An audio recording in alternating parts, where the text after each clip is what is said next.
Hello, hello.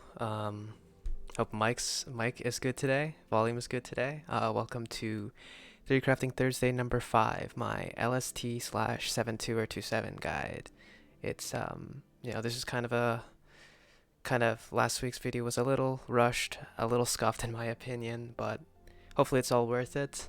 Um, worked a worked a lot harder on this than a lot of my other 3D Crafting Thursdays. This is a pretty dense guide, definitely not beginner focused. So you can basically take this as like a more thorough explanation than like the for page on, which I feel like the for page on LST is just a bunch of pictures. You know, it's enough for a lot of people to get into LST, especially past a certain level. But for people who want a little more explanation, this is hopefully going to be good for you. This is definitely, opinionated is what the series is all about, is how I see LST. Very, very influenced by how I see T-spins, which is like all the height difference theory. I'll go over that later. I have a more in-depth explanation on height difference in a VOD that I did in a coaching session a while ago. I can link that in the description. And I do intend to make like a full guide on like basic T-spinning and stuff. But a lot of things need to come first for that. And yeah, finally, I also have a demonstration of like my thought process as I do an LST run at the end. So let's get into it though. So first, why is LST good? So my explanation for why LST is good is that it simplifies the resolution. So, and it's like makes T-spinning basically into 9-0. So when you're doing T-spinning with like a 5-4 stack, you need to consider like the left side of your stack, the right side of your stack, and how you're going to be like resolving the T-spin with an overhang or something. With LST, it basically removes one of those sections because you're committing to doing this LS on the left side. So you can consider that like, or like greatly simplifies the left side of your stack with the overhang. So to the point where you basically just need to care about this and you just need to care about this instead of 3 things. So that's what I mean. So for the basic stuff like how to open and like what the definition is, you can read for for that. I think it's perfectly sufficient. I don't want to re-explain it. Flat top, open from flat top. You can also open from like Hachi Spin, or there's other openers. You just read their pages and they'll probably tell you what you can do out of them. This alt flat top, I think people don't do enough, or if they really like LST, they don't do this one enough. All these are fine. As for the follows for the second TSD, I think one that isn't listed here that I think is really good is this one, where you do, well, you can see the shape. It actually covers a lot more bags than you might initially think. So, yeah. And like the basic definition for LST, or one of them, some people think it's like you must do the LSJZ kind of thing, but I subscribe more to the it's just LS on the left side. So you have this like 1-2-1-2 pattern, and we'll go into how I describe that as well. So yeah, height difference is a term I threw around earlier. Basically, it's just the difference between the 2 columns on the sides of your well. So when you make a T-spin, you want that difference to be 0. So here you have a height difference of 1. Here it's 0 because there's no difference between them, and so there's a T slot for you to just slam an overhang over. So breaking down some of the terminology, when I say one height difference resolution, I mean that's something that will fix a one height difference, so like this S or this J. And when I say a one height difference overhang, I mean something that will cause a one height difference after the T-spin is taken, so like this Z or this J. So generally you want to keep to 1 height difference or 2 height difference because they're very flexible in terms of what can create or resolve them, right? They only usually take about 1 piece, and yeah, except for this one. This shape can be built in a ton of different ways. I'll go over it later. But that's why I have this one listed. So basically, if you'll notice that the 1 height differences are actually the best, quote unquote, I guess, because you can You can do fractals off them, but this sucks really, really bad. So if you try to do like, if you try to add an extra L on top of that and like make a fractal off this, you would be locked out of doing it. And you would not be happy because now you have to skim out probably or something. This is just a meme thing called hyperfractal. So you can't like spam. You can't spam fractals without doing something. So there's still a little thinking to be done. And further, like some stacks can only do the 2 height difference overhang / resolution. So after we take this T-spin, like I said, at the bottom here, we're forced to make a 2 height difference overhang in the LST pattern.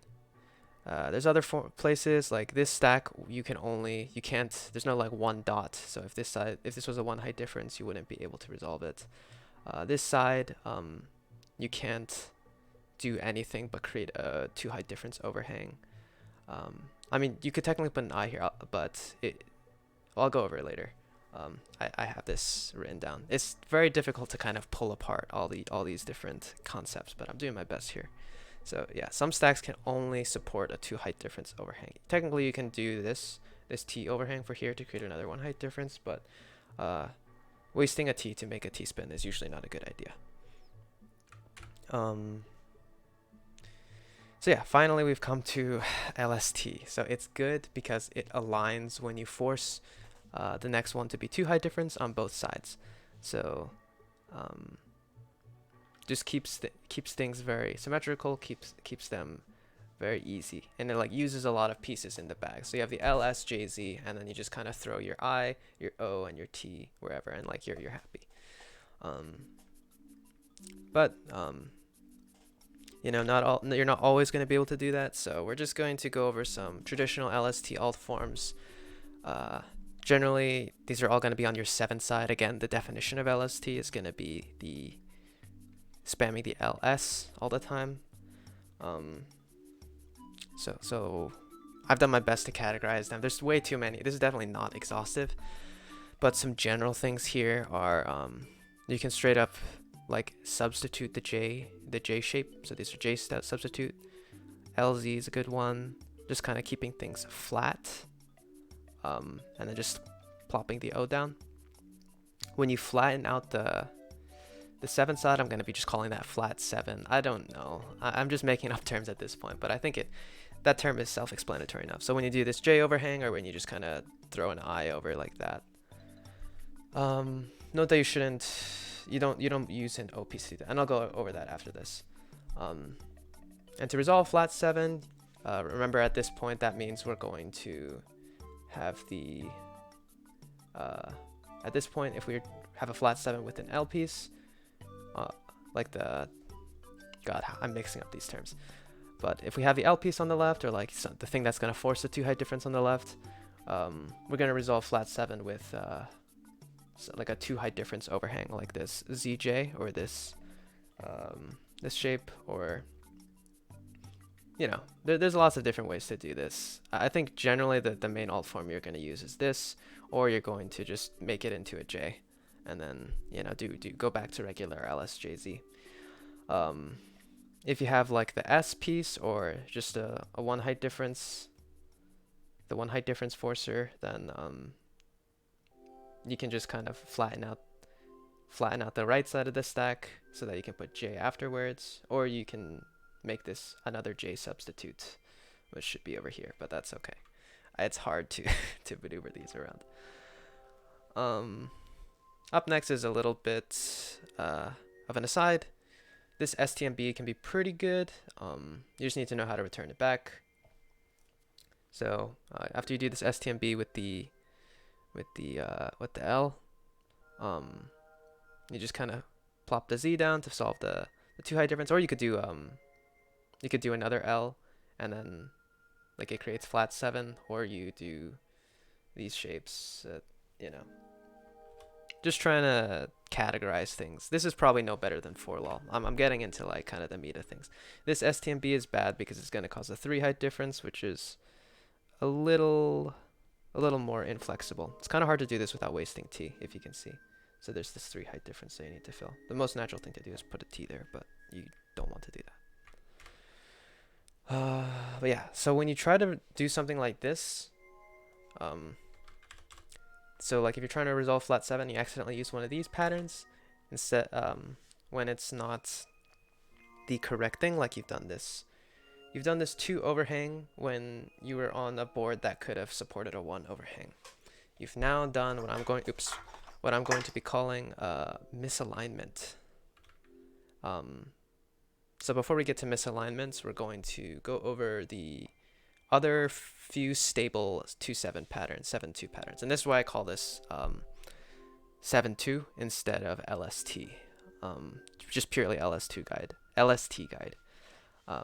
So you have JZ, JZ, where you keep spamming J's and Z's, and you have LS, LS. You'll notice that this is basically just LST. This is still just LST, and you can just use a different alt form to escape out of it, but they're basically mirrored, so it makes sense to mention them together. They're slightly less stable because you need to get to that second bag, but, you know, they're there. They are there. Another stacking form that can occur from misalignment is ST stacking. You guys might have seen this if you have, like, I don't know, looked up a Tetris tutorial on T-spinning and like the Huawei one came up, or actually I don't know if Huawei made, I think he did. And basically that's just repeatedly doing these S props to solve 2 height difference and doing one of these 4 shapes. So I call it the chip tooth. Word around the block, you can call it like a heart shape. If you like view it from this angle, it's like a heart, but I call it the chip tooth. So yeah, this one you can tell for sure is a lot less flexible, and you don't want to probably stick around in it for too long. These can be okay, but this one is like you'll end up creating a gigantic eye dependency on the left. Then I'll go over how to get out of these in very shortly. So other ways misalignment occurs is when you just kind of use a 2 overhang when you're 2 height difference overhang. When again you have something that can support a 1 height difference. And you'll see how that turns into JZ, JZ. And if you do this I instead, you're going to be forced to either put another I, which is going to turn to JZ, JZ anyway, or if you do the STSD, I will leave it as an exercise to the reader that it's going to turn into JZ, JZ anyway, because the overhang is going to either look like a Z or it's going to look like the J. Or like it's going to either look like flat on the top or it's going to look like the little hole and then 1. But you need it to look like sloping inwards instead if you want to return to LST. Yeah, so other ways misalignment can occur is when you do this STMB. So you just basically if you flatten off this side, you're going to end up in JZ, JZ. So notice that these misaligned patterns aren't actually, I mean, it's less flexible because you need to get to that second bag, but like they're not that bad. And in my LST run that we're going to go over at the end, I actually could stay in JZ, JZ for a while.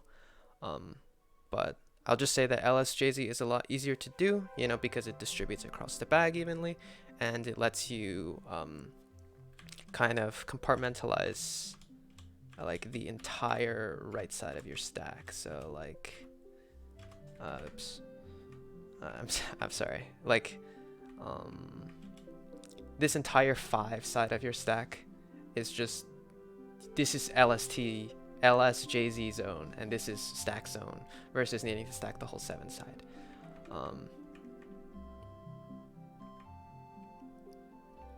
But yeah, so we want to get back to LSJZ if possible.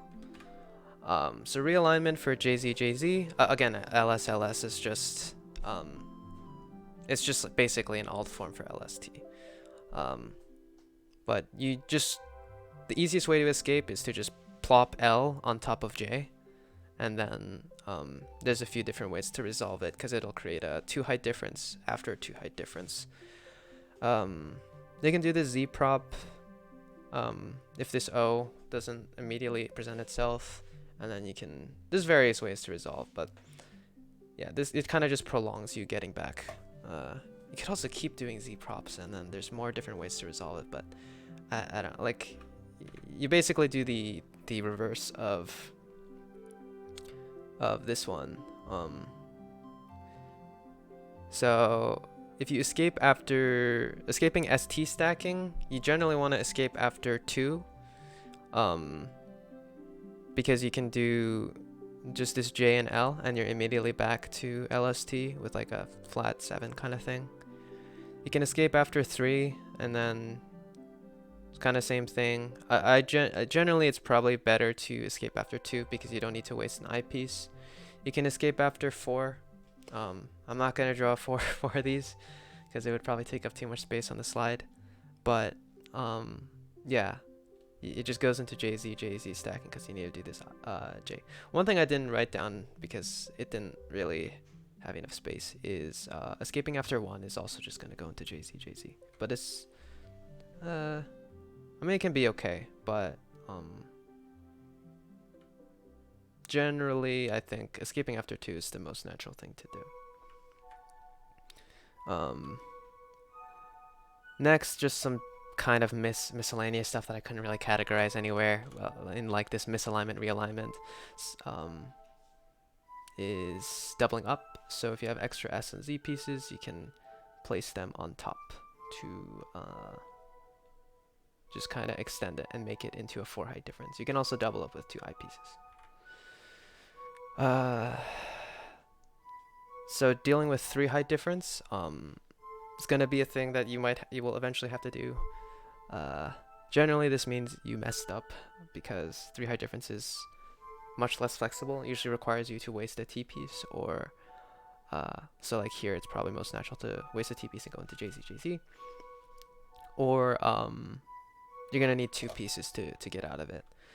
So here's some when you have like a flat 2 side, you can resolve 3 height difference like this with this OL, this JI, or you can convert to 4 height difference and double up. Ideally, you get it to something like this, so you go right back into JSJZ, but JZ. But I feel like a lot of the times when I get stuck with the 3 height difference, it results in something like this, which forces me to go into JZ because of this flat thing. Just with how the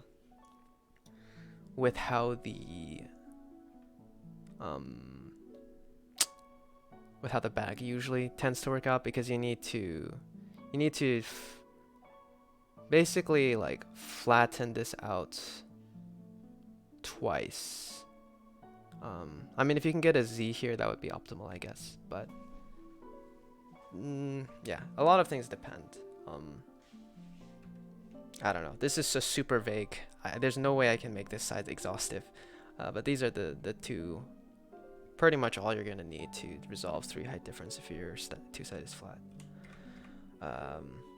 Finally, the rest of your stack. I mean, like, it's general stacking rules, but stacking is like the not overhang height difference part is honestly going to be just as, if not more important than actually maintaining your stack, than actually like doing all the T-spins.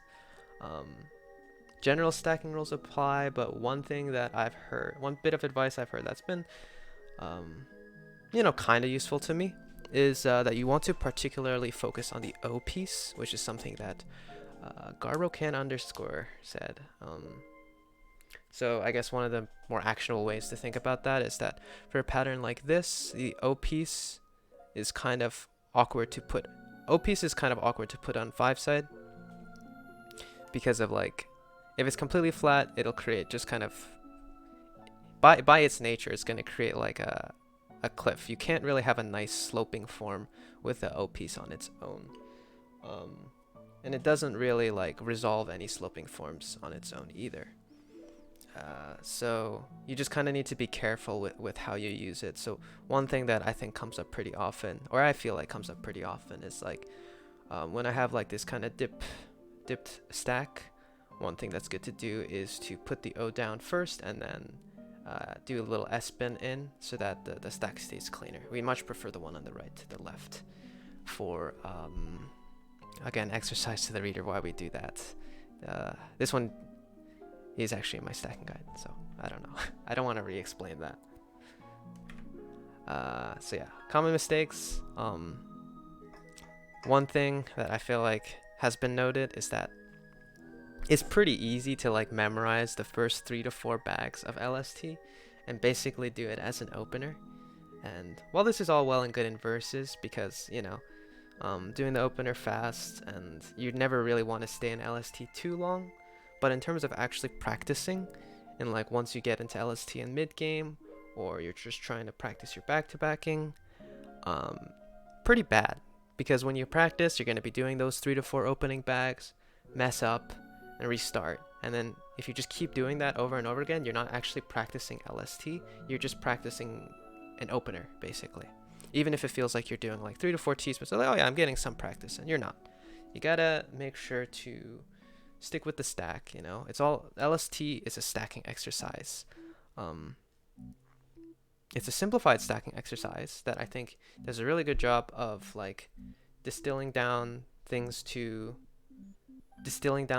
into its basic parts rather than keeping making everything more complicated by like having 2 sides of the stack, blah blah blah. Keeps things, it's like kind of the simplest form of T-spinning. Like simplest form of actual practical T-spinning as opposed to like something like mech TSD or ST stacking. Even though this includes SD stacking, but, you know, food for thought. And the second, I don't know how to categorize these things. Too much LS setting is a bad thing. Yeah, just don't do it. If you find yourself doing it too much, you probably messed up your stack. So that's that. So yeah, now we're finally to a little demonstration part. I'm gonna be linking these slides in the description so you guys can check these out on your own. But this video is getting kind of long already, so we're just gonna go through my 20 TSD, my speed 20 TSD PB. Let me mute the site so it doesn't get too loud. But yeah, so we open with the flat top, the alt flat top. Oh shoot, wait, okay. Yeah, we open up with the alt flat top. And you'll notice I kind of instantly go into like the JZ pattern. Not the best, but as I've said, but we can make it work, right? So I just make sure to keep my stack really flat. And I'm staying in that JZ, paying attention to the O pieces. You see, finding spots for them. Oh, one thing I forgot to mention is that you can flip whether you're doing LS or JZ with the O piece. So that's what I do here. But it's also, you can take this as an example of how to escape JZ with the L on top of the J. Okay. You see more kind of alt forms that I kind of neglected to mention. This is another J substitute, this SJ. Just kind of takes up more space and keeps things clean. Yep. Then here I'm kind of just doing my thing in JZ, getting a little antsy because I'm pretty close and I've been trying to PB for a while. Get these 2 TSDs. I couldn't really get that eye over with the wall finesse, and then I just kind of spam to try and get that last TSD. And that's my PB. 40 seconds. Crazy.